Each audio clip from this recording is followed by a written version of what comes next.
Whenever you're trying to change something, do you notice there's this big amount of resistance? It's almost as if no matter how much you want that thing, whatever it is, what is that all about? And is there really anything that we can do about it besides a simple mindset shift? This is where you begin. It is step zero. I want to start this episode with asking you, what is something you are really trying to do, an action you want to take, a step, a habit, anything like that? What is something you really want to do that you've started or you tried to start and it just isn't working for you? What are the major things that are coming up for why? Why do you think that is? It might be time. It might be certain personal issues are popping up. It might be you don't feel prepared. Could be a number of things. Underlying all of this is going to be something that you probably hadn't considered, something called step zero. It's the one thing you could do that would help you to get over all of these objections, which are valid for why something's not happening for you, to help you with the time problem, to help you with any of the personal issues that are popping up. It can help you in all of that. And it's such a simple concept, but it's one that we often neglect because we either overlook it or we just don't think it's that important. In the behavior change world, it is pre-contemplation often. So it's you thinking about thinking of making a decision. If that sounds a little bit confusing, let me give you some examples. So, step zero or pre contemplation, getting stuff ready to maybe make that decision. At this point, you have no commitment involved. So, it's a lot less stressful. Step one is, for example, you signed up for a marathon and you're going on the first run to practice. That's a big step. If you haven't been running before, you haven't been training, and even if you have, that mental shift of, okay, now this is for a competition. Now this is for me to really show up and make this a serious habit. That is your step one, and that is a big one. But what if instead your step zero was, I'm going to look at what are the marathons around here? I'm going to look at, do I really want to do a marathon, or is there something else that would be a better competition for me? Step zero, as you can see, is not just one step. It's multiple minis that allow you to explore without the frustration, the tension, or the pressure of moving forward on a big action. And where this step zero recently came up for me again is I was finishing up a program with some amazing clients, and one of the ones I've known for a while, very amazing lady, said that she was struggling a bit because she needed this step zero. She felt like she needed to do some stuff before actually starting in the program or doing little mini baby steps beforehand. And that's a very valid thing to say because there are some things that we need to line up before we do any big shifts or big change. And that's what I want to really help clarify for you in this episode. So, some other examples of what step zero would be like, it's I want to change my job. I'm not going to go and send my resume. I'm not going to even update my resume. I'm not going to even necessarily search for jobs. Instead, I'm going to think about what are some things I might want to do. I could actively write that down, I could research online, or I could just take a moment to sit down and write what I really enjoy. Step zero. Without that step, the other stuff doesn't actually make sense. Because if I'm not sure of what is the career change I want, then me searching is not focused. And also, if I haven't done that reflection of, do I even really want to change my job? I might be halfway through the process going to interviews and realize, actually, I didn't want to do all this. So you see how step zero is really fundamental, and we neglect it a lot of times because for many of us, in many situations, we just intuitively do it. But the challenge here is that we don't always. Sometimes we skip it. And often, if you're feeling overwhelmed because you've got to do something, there's something that just feels so big and massive for you, or you've just tried it, you're starting and it's not working, it's probably because you haven't very intentionally done this step zero. And I'll walk you through how to do that a little bit later in this episode. So you will walk away being able to do your step zero and getting on with whatever that change or that action is that you want. If you look at the psychology of step zero, it's really interesting because it comes down to this idea of self efficacy. Self efficacy is the sense that I am capable, I can do this. If we take the example of riding a bike, if I have self efficacy, then I trust that I can get on there and I can pedal away. Or if I'm just learning, I trust that I will get it eventually. I feel capable. It's my ability to do something. And how likely you are to follow through on an action is directly determined by your level of self efficacy. So if I don't believe I can get on that bike, if I don't believe that I can learn how to pedal, if I don't believe that I can take those falls and continue on to learn, I have low self efficacy and I'm probably going to give up. But instead, if I know that I can do it, I know that I'm capable of learning, I feel that potential in me, then I'm going to get it. Sooner or later, it's going to work for me. And this applies to anything in your life, from careers to businesses, even to relationships. It is all about how capable do I feel to do something. And if you're wondering how this relates to step zero, well, how can you heighten self efficacy? Because we don't want to just say, well, you're born with this level, therefore you're stuck. No, there are definitely actions you can take that will increase your self efficacy, and step zero is one of the biggest ones. So, if we take that simple bike example, if I'm one of those people that I just don't feel I can do it, I can't learn, I'm too old. I have a tendency to fall a lot. I get bruised. I don't want people to see me doing it. All of these things, fear of judgment, fear of failure, they can influence how my self efficacy is. But if I want to increase it, I'll take step zero. And step zero for me might be as simple as just looking at the path I'm going to go and ride my bike along, visiting it beforehand. And notice the peace of mind you get from that. It's the same thing with someone's preparing for public speaking. They often will go to the arena, the stage, see it, maybe get on the stage, practice a little bit. That puts so much of the fear we have and the things we invent in our mind at ease. That's step zero. So you can take that and imagine if I already know I've done step zero, I know the path I'm going to take on my bike. I know there's not a lot of people around. Maybe I've even recognized, like, oh, there's a grassy bit that I can fall over onto. Then I'm going to feel a lot more comfortable in my ability to do it and to get back on. So this is why those two are so directly related. Now I will share some step zero things with you to give you some ideas of what that looks like. Fitness. For 4 years now, I believe I've been doing pull ups.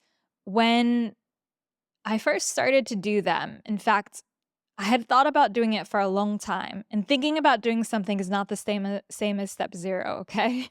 It's like a step -1. It's important, but it's not the same as step zero.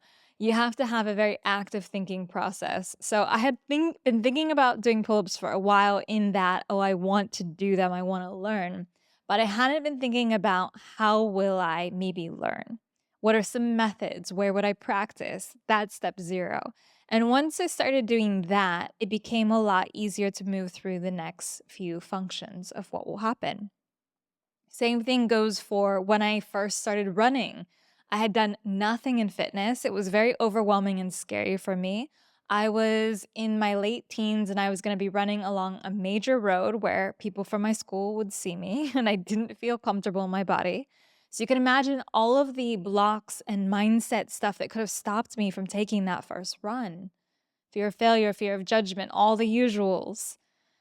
But I remember actually walking that path, and it became a lot more doable to think about actually running on it. These steps make a difference for you. Another example here is when I had my first real job after university, it was one that I didn't enjoy at all. Really didn't like it for reasons I won't get into on here. It's not the place. But I didn't like it and I wanted to get out. And I felt like I couldn't. Financially, I couldn't. There wasn't a lot of avenues out open for me, but I didn't want to stay there. I felt stuck. I didn't like every day. And some of you might relate to this. And I remember saying to myself, and you might have heard the end bit of this story in previous episodes, that I had always wanted to go to Europe and I didn't do it because of this job. And so I started planting the seed of, well, what if I quit and I go? Which is a very scary thing to think because, your first job, you have this sense of, well, people judge me by my resume if they see this gap. I don't have any real experience. What will happen? And I had this idea in my mind, though. I let it just sit there. This is key too for your step 0. Just let it sit there. Do not judge it. Do not criticize it. It doesn't matter how outlandish it is. And then as I'm thinking about how would that even work, when would I go, where would I go type of thing, I'm just playing these scenarios in my mind, but my step 0 is starting to look at different possibilities. Just going and searching online. What does Spain look like? What are some different train or bus routes I could take between countries? Again, no pressure to plan, no pressure to decide, but just exploring.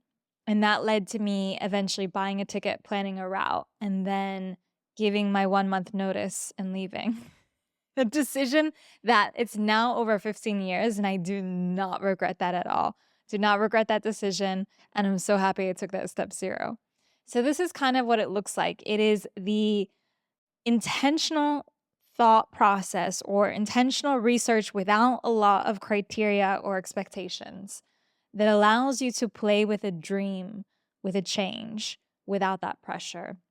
The more you do this naturally, the more research you have, the more data you have, the more you've thought about something, the more confident you are going to feel in going forward in that process. It's just the way that we are wired. If we know that we are safe in making a decision, we are less likely to sabotage ourselves from going forward. Because a lot of the reasons why you're doing that is you don't feel ready. You are doing something drastically different and you don't feel ready. So naturally, your mind is going to rebel. Your body might even be rebelling. It is challenging when you think about all of these things. As a final example, very recently for me, and I've talked about this as a guest on other shows, but maybe not so much here, was when I lost my voice for about 3 months earlier this year. I was going through a major transition of I was moving away from just being in wellness to going into the more business and marketing side of podcasting. And that was a shift that was uncomfortable for me because even though I had 11 years of experience plus corporate experience in this, it felt like so different. And my first jump into that was going to be a second show, a new podcast that I'd been working on for months. But I never did the step 0.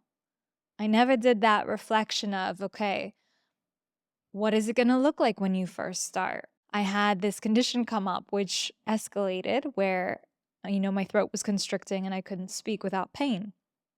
It was a physical ailment, but it was 100% made worse with stress. Stress that I had from not properly planning for this big major shift in my career. If you think about, they always say, what are the biggest changes we can make? We can move, we can change careers or jobs, and we can change relationships.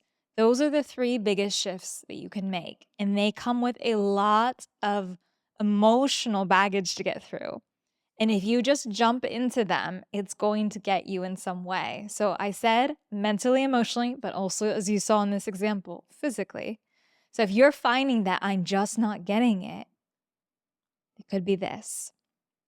Now let's look at some ways that you can identify your step zero. So I want you to go back and remember what is the thing you're struggling with that you want to start, that you're feeling this mental resistance popping up with. What is it?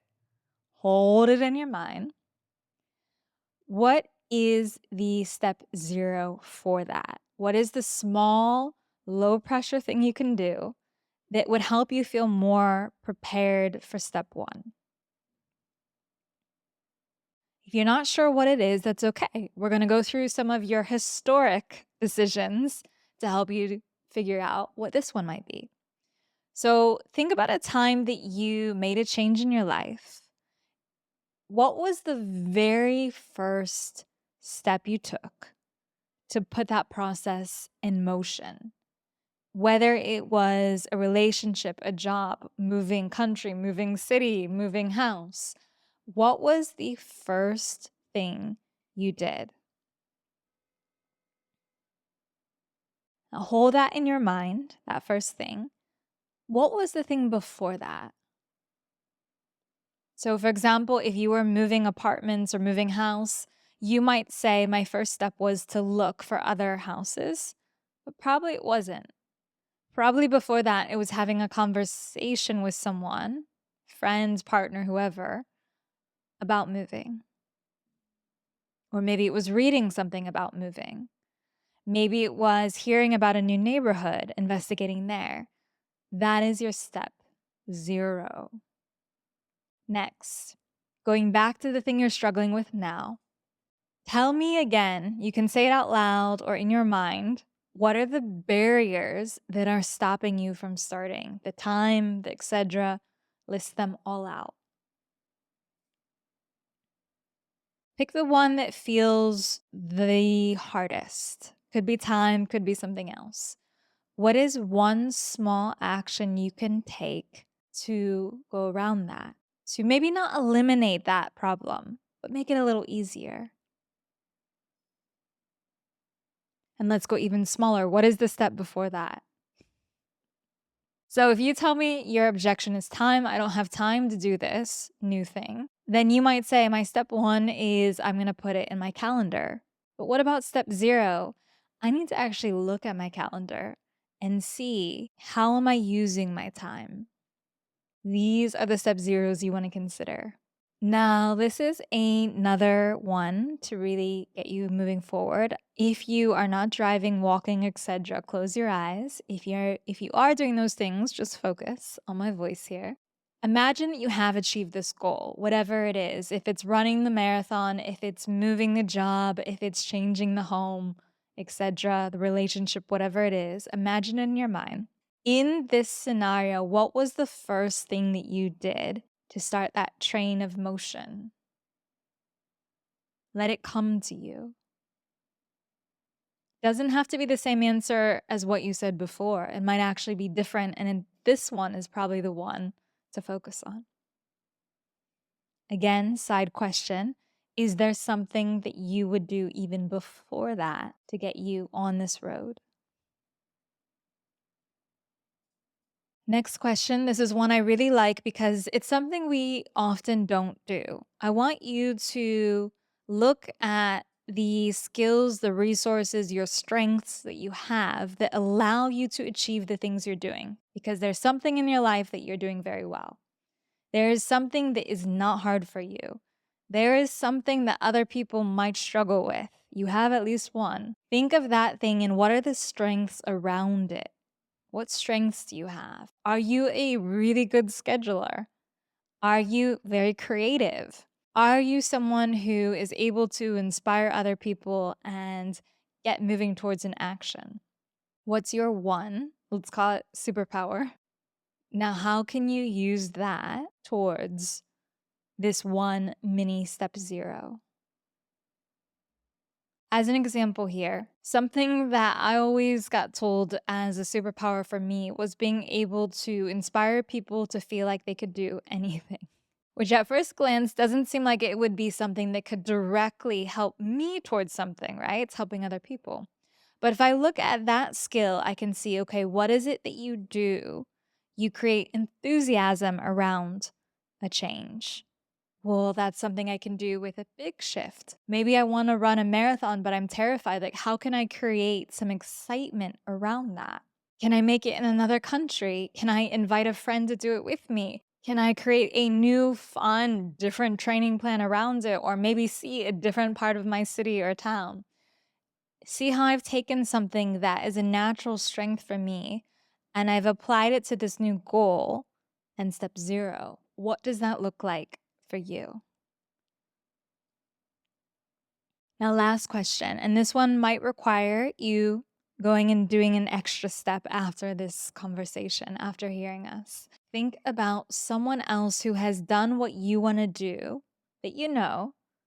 You can even know them just online, but you've got a little bit of a connection with them, or they've done something similar.